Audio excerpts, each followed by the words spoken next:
Hello and welcome in CAD in 360 tutorial video. Today in this video we are going to complete exercise number 26. Okay, so let's start. First of all, we will draw this half section, then we will revolve it around this center line. Okay, so to do this, simply select the sketch, then select the plane. Next one, draw a center line which is 36 in height. 36, convert it to construction line or select, then press X.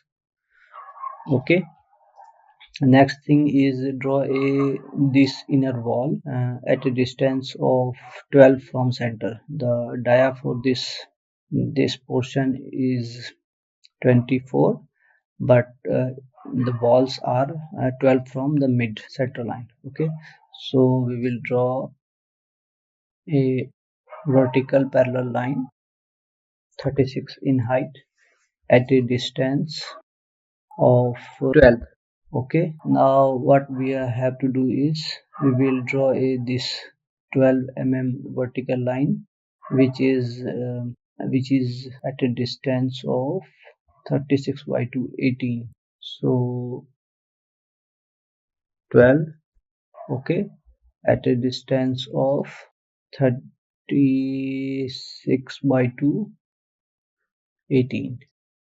Okay, so this is 18 and join this line.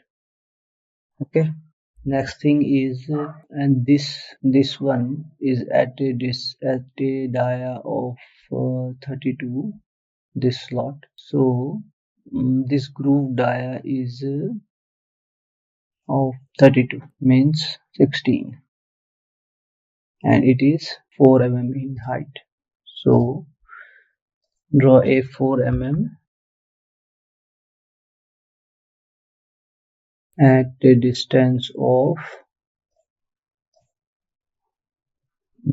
16 from center. Okay, and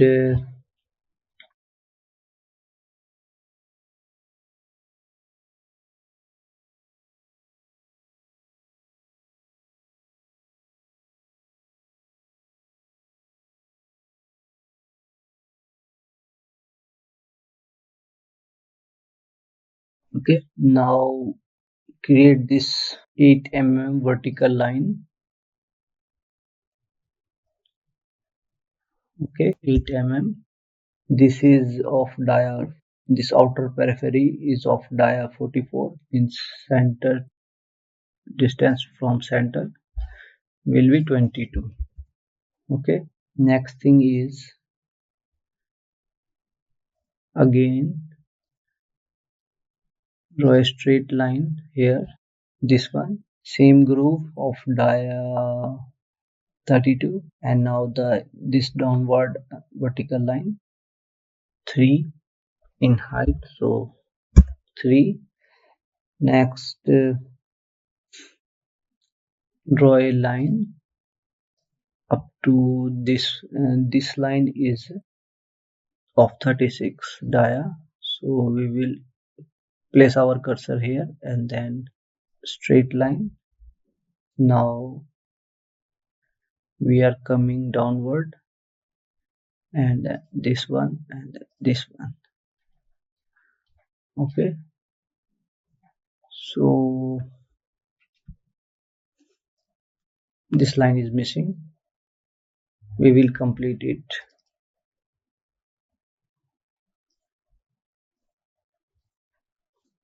So we have our closed profile.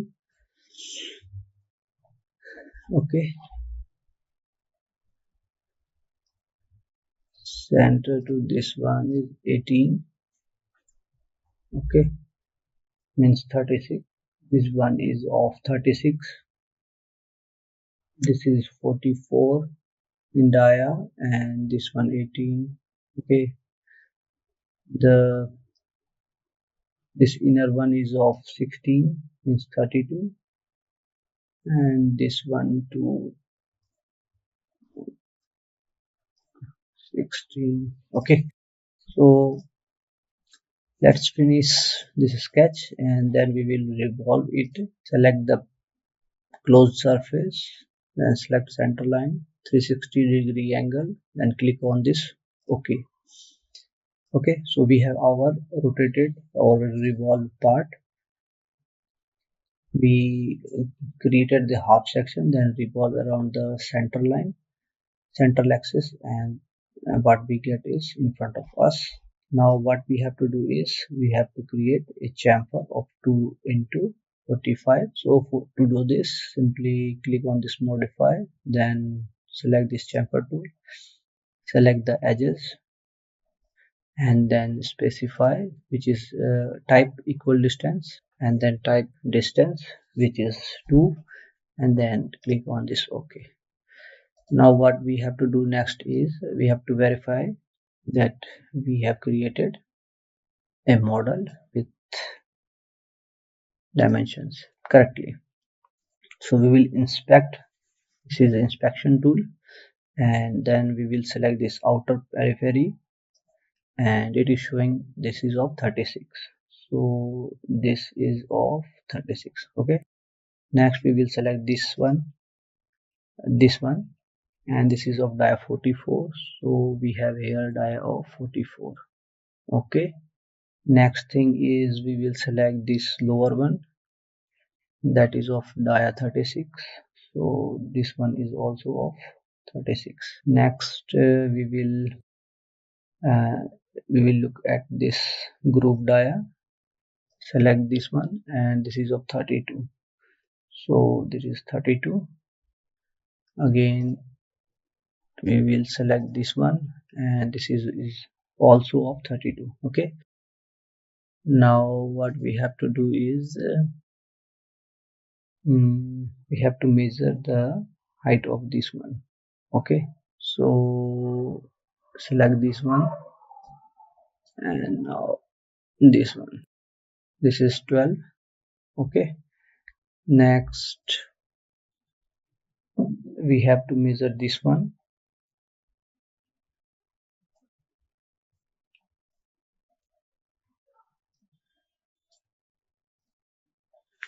So it is of 8. So this one is of 8, and next